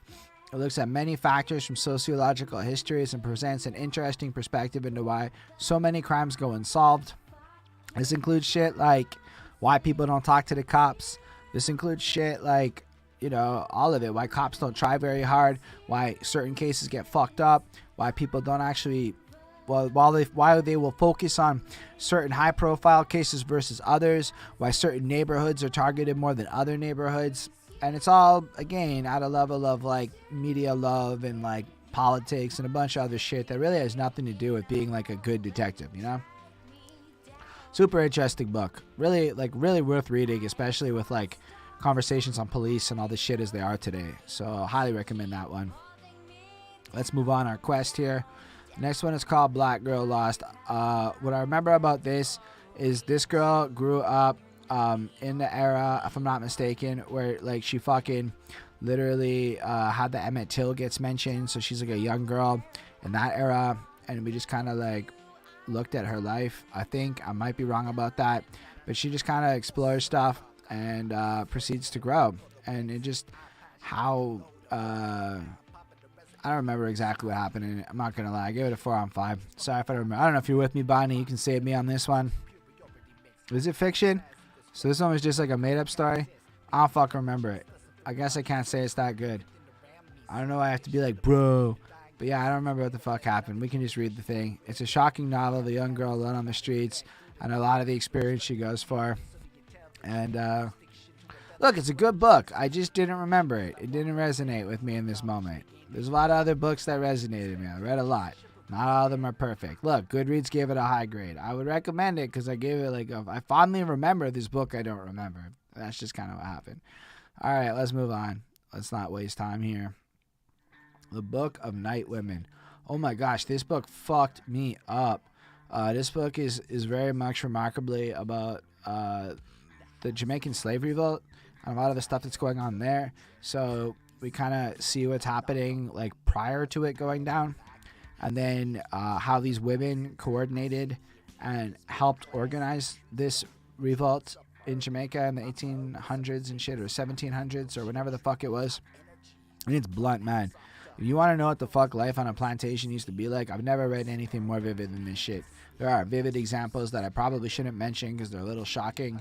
But off camera, man, I tell people like, yo, this is exactly how to fucking bluntly put this shit. Like, people were property. And it was not afraid to let you know with explicit detail the extent of people were property. This shit really was.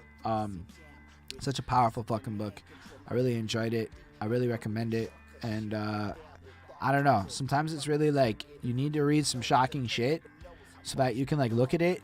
And when you hear people talk about like slavery, which is pretty recent, and you think about how recent this shit, it's like 2 lifetimes ago this shit went down. If you really, really think about it, man, it's some savagery that like, yo, if people's grandmas lived through this shit, like, yo, it's different than like I think we really, really, really understand with our privileged modern perspectives and stuff. So this book was really powerful. It is what it is. This one is a little more generalized. It's not so much about, I guess, black issues. It's more about sex workers and just women in environments that nobody cares about. So this one is called Murder in the Bayou: Who Killed the Women Known as the Jeff Davis 8. Basically, this book explores just that. Who killed these women?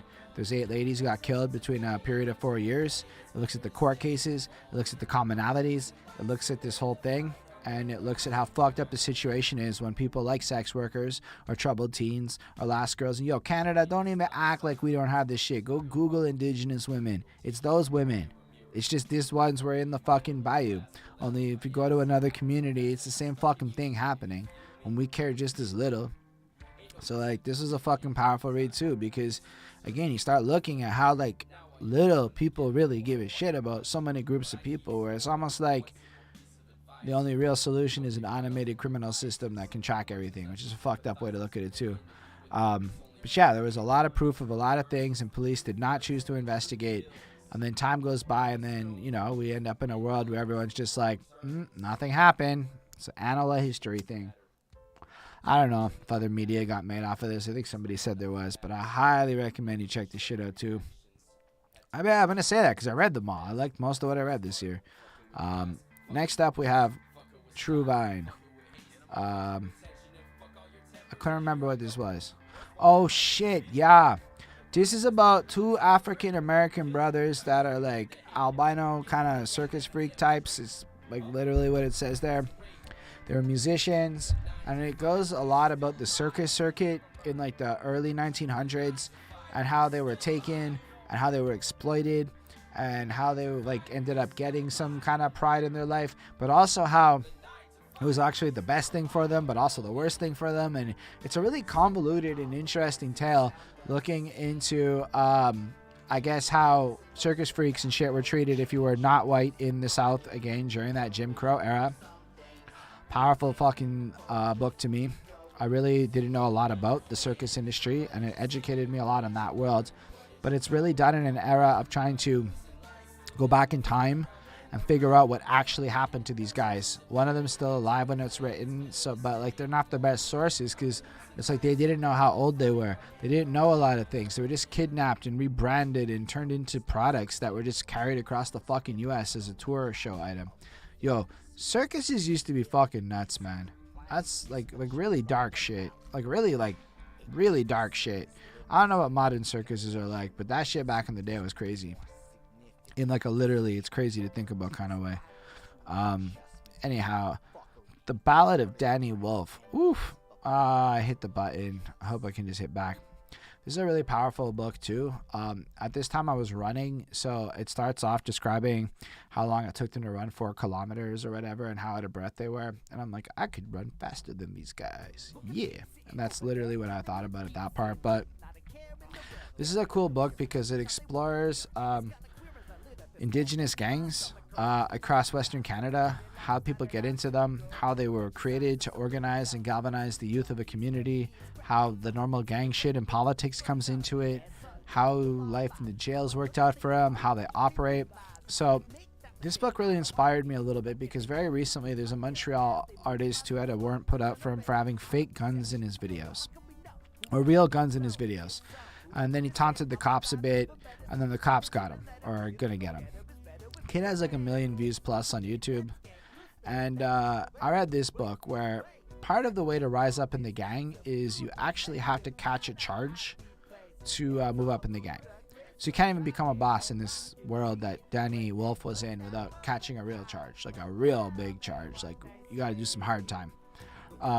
So in a lot of sense, as a middle class person sitting there with values and shit, it sounds awful, jail is evil, blah blah blah. But then I saw this kid basically turn jail into the best marketing move a man I've ever seen really did. And I read this book and I learned that there are just other people that have other values based off of other systems that were just discarded by the system, like most of the indigenous community. And it's fucking weird of me to judge people by my middle class ass white fucking point of view. I need to be more understanding of things. And this book was really well written and really cool, really interesting. Unfortunately, Danny Wolf passes away, but it's a really great book and it's Canadian shit, so you should support and like read that, learn it.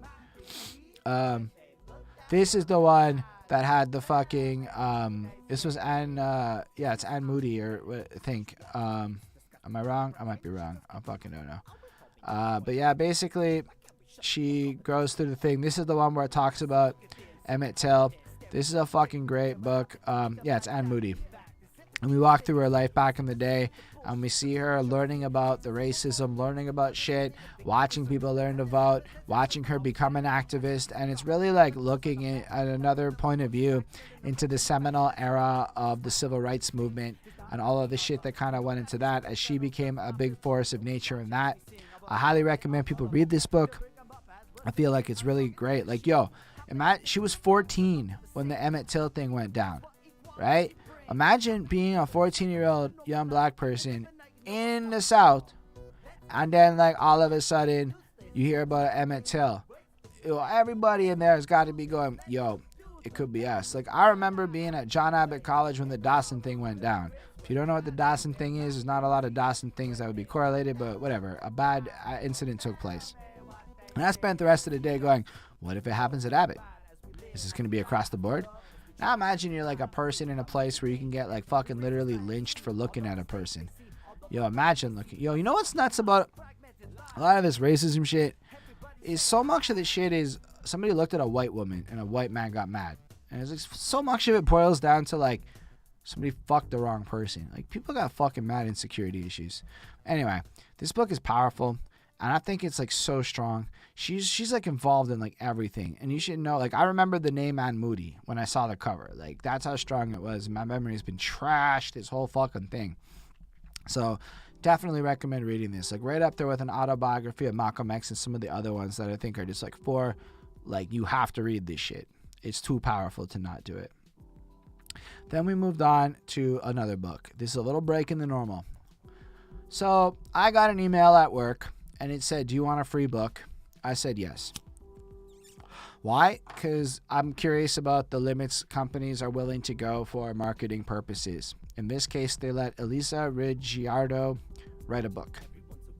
And she is a person whose day job, career trajectory is remarkably fucking similar to mine. In the world of customer service beyond being a call center agent. Because customer service is like 80% not being a call center agent. And then like call center agents are like the grunt workers. They're not the science of that shit, right? So she kind of has a job like mine where she started in a call center and moved up. Her and her wife met each other and like Zendesk was like the fucking spark of their love.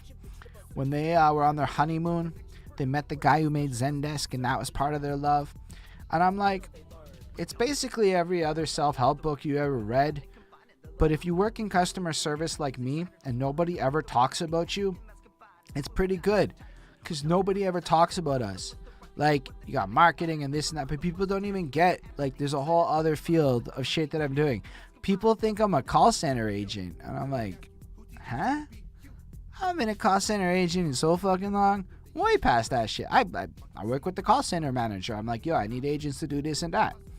And so this book was cool because it was like every other business book except for people like me, quite literally, in my day job trajectory.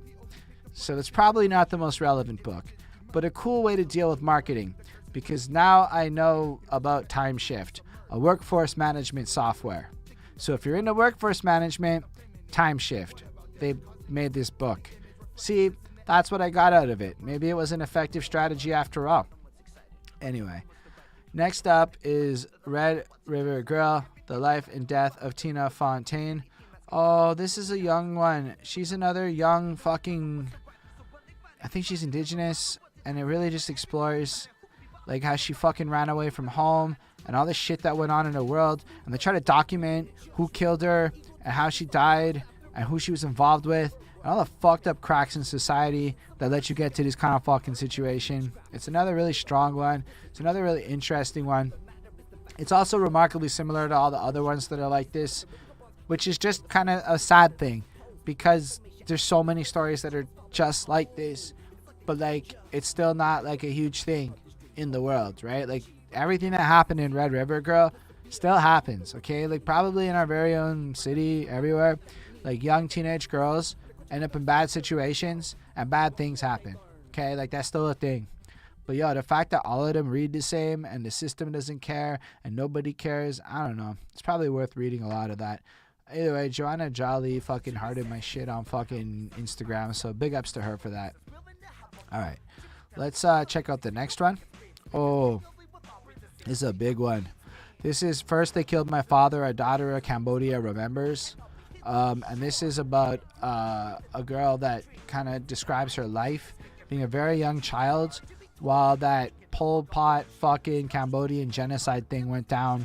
And they basically killed all the middle class people. Like if you had glasses, they just killed you because they thought you were smart. And like anybody that worked anybody that worked anywhere that knew how to do things was just killed. And all of a sudden you're just left with this forced communist peasant society. And this girl just runs through it, escapes, life is good. She gets out of it at the end of it. But it's fucking whack, man, the whole situation that they went through. I believe they also made a movie out of this one, which I'm not going to watch because I read the book. It is what it is. But like, I really enjoyed this one. I really think it was a powerful story. And again, when you look at the way governments just flip shit and the way that they fuck up situations and stuff, I feel like, nah, this is really cool. This is really just like a really good story to read about, to get your knowledge and culture and education on. Apparently Angelina Jolie directed the movie for this. That doesn't make me want to watch it more though. It's just kind of what happened. All right, I guess we're getting into the last like few that were actually read this year.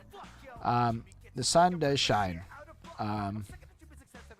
This is a kind of interesting one because Bryan Stevenson, who we talked about before with Just Mercy, is a central character in getting Anthony Ray Hinton, the central character in this story, off of death row.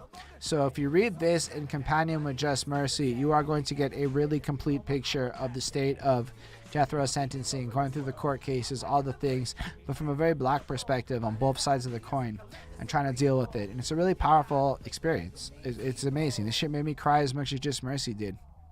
He was arrested. All sorts of bullshit went down. All sorts of proof happened. He got sent to death row. And then he just was like the best.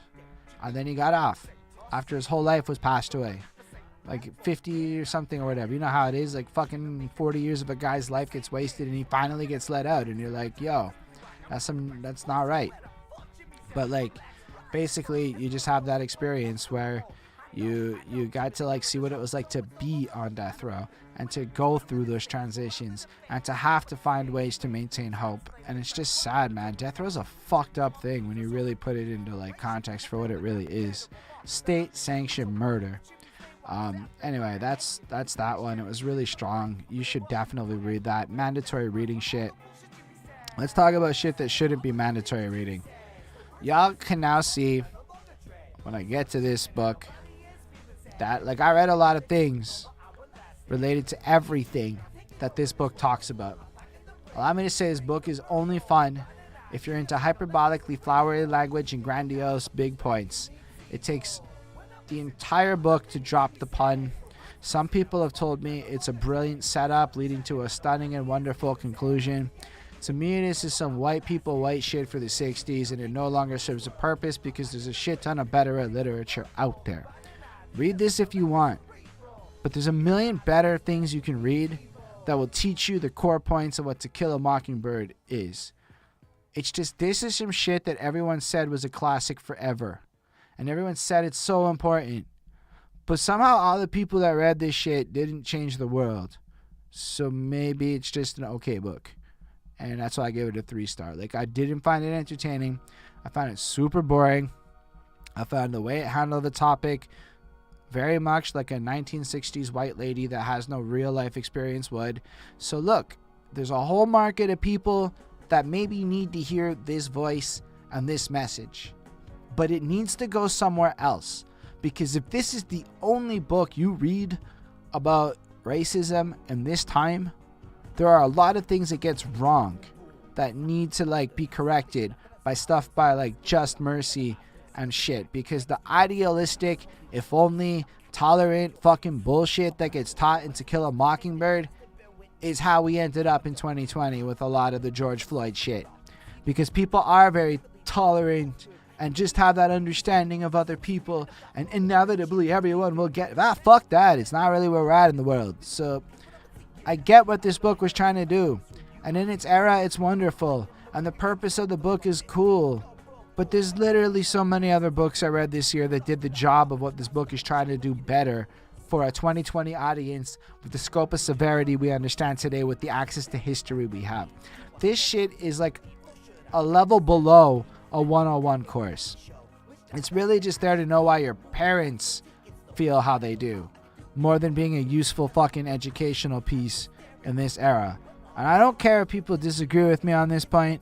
It's probably because you didn't read the other like 12 fucking books I read this year on the subject prior to Kill a Mockingbird that let me get to this book and be like, I don't even have emotions reading this, because the real shit gave me feelings. This is like smoking dank ass herb back in the day, and now you want some Reggie when you get to this. But all the old people are calling this Reggie fire because they never had some dank ass shit before. So I understand now that the first time I talked about this book was a big mistake, and I didn't realize that people were smoking Reggie thinking they were smoking dank ass shit. But that shit is Reggie. There's better stuff out there. Anyway, I don't like this book. I'm never gonna read it again. Unless my kids in the future have to, in which case it is what it is. Then you're going to see it's a lot of Witcher stuff. So I'm going to actually just summarize all the Witcher books into like one kind of big group of bookings, because I don't really want to go through the plot of the Witcher stories. It is a fucking giant plot. The Last Wish and The Sword of Destiny, though, the first two I read, there were a series of short stories that contextualize stuff like when Geralt met Yennefer, who's Dandelion, all the big things you really need to know that add into like the saga, and also make your understanding of the game better. If you have not read the books, you can enjoy the game, but I promise reading the books will make you enjoy all the plot points in the game a lot more, because there's so much that ties directly into things. So like when I first decided to fuck what's her name, not Yennefer but the other one, Triss, I didn't know that Triss was like a hoe bag that had like fucked Geralt like in an immoral kind of way, and that Yennefer and Geralt had this deep and complex relationship. Anyway, I recommend a couple, like just watching some videos that summarize the story from fucking the first 2 games, but really read these books if you're into the Witcher lore. It's super like fucking fascinating stuff. Then you get the saga, where I've done the first 4 of the saga here, as you can see. And basically, my current book I'm reading is the 5th book of the saga. This is all the stuff that happens prior to the first Witcher game. And I don't know how it ends yet, because I've only done 4 of them. But it is really great. What I want to comment on is the unique storytelling element, where every chapter or section of a chapter ends up being kind of a different person that like tells the story and moves it forward. So it might be like there's a court case happening and one of the witnesses is telling their version of events, and then it builds up some scenario of why they're there, and then she goes, and it starts like this, and then the whole next section is going to be like the movie scene cuts as like a back in the day, and now we're a merchant watching our central characters come through, and then it'll cut to like a central character and their version of events. So every single chunk of storytelling moves the central plot along, but with a constantly shifting perspective, making it light up, being a fascinating and enjoyable fucking experience in my little opinion. After that, my reading quest slows down. Look at how fucking long it took to read this shit. Over here, partly my life got really, really busy with interviews and getting into Twitch and all this shit, but in general, yeah, they're just longer, and I realized that these books weren't so informational. You actually have to like really focus to carry the story, and other books you can just kind of like blitz through, and it's kind of nice and it's kind of cool. Anyway, I have to say this was fucking interesting. I really enjoyed reading them. There's still 2 more. I banged them out like that, fucking banged it out. There's the autobiography of Gucci Mane, which is an amazing book. I really, really, really, really enjoyed it. Gucci Mane had an interesting life, and there's some lessons as musicians we can all learn, as in nothing is free. Gucci Mane paid for multiple things in his world, with regards to things like artist features and working with other people, and how he built up his universe, legal or otherwise. I find that there's still a lot of lessons and how to see value that you can get out of Gucci Mane's story, and I fucking love that book. It really is good, especially if you got a hustler mentality.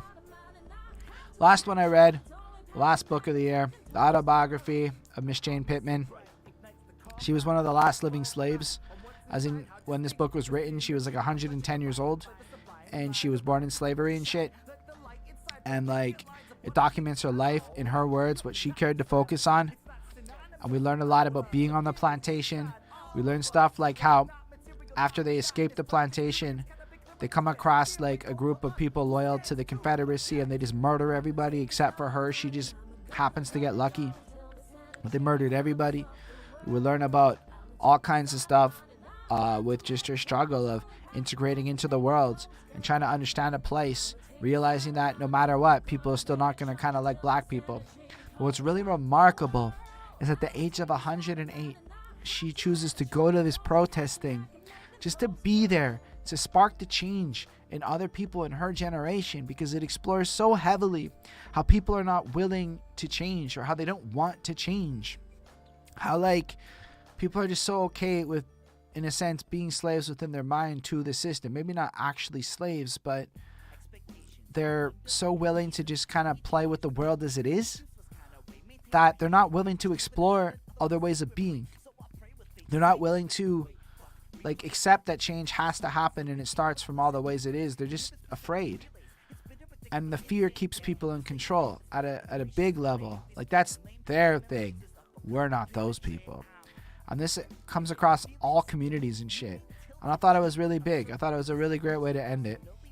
Anyway, I don't really know what else I wanted to do with this. I just kind of wanted to talk about the 60 books I read this year.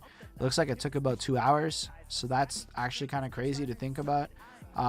Given the number of people here watching this, maybe it wasn't my most popular one, but mostly this was for the YouTube for once. This is more about the YouTube video than it was the Twitch. I do appreciate y'all being here. I thank y'all for watching it, everybody. Feel free to leave a comment, like the video if you did, all that good stuff. Definitely subscribe, follow, all that good crap too, depending on where you're watching this.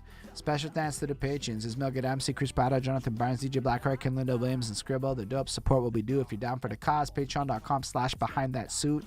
And yeah, on that long, live long and prosper, everyone. Well, I didn't